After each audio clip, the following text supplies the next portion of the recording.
And there's an influx of law institutions for the last 10 years, I should say. And there's a large number of students who are coming to study law.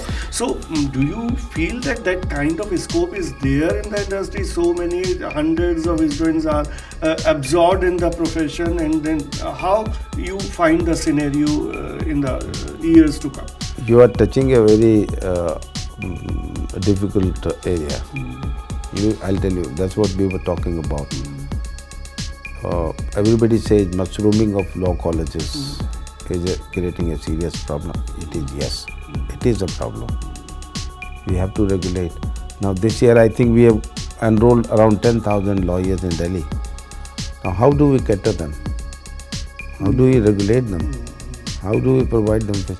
And every year, if this is the intake, then it becomes very difficult to manage things.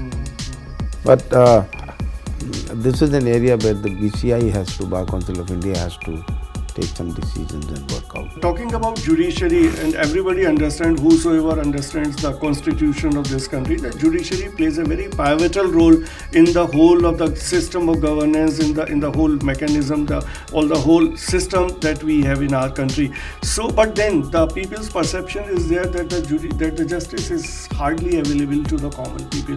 What is your take on it? What are the things that you feel are ailing in our judicial system, and what kind of reforms you feel should be taken up? I tell you, it's a very vast subject, and the question is not so simple to answer. It for many years and years, the system has been working. They've been trying to constitute committees, areas eradication committees, law commission reports, the judges also. The question, it's a problem which has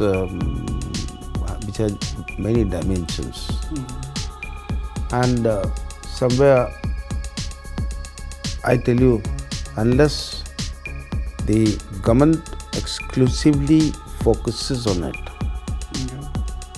But the general impression is, common people think that nobody is, no government, no political party is interested in having any reforms in the judiciary. Is it so? General impression may be right. Even we feel that a lot need to be done, which the executive has to do it and should do it.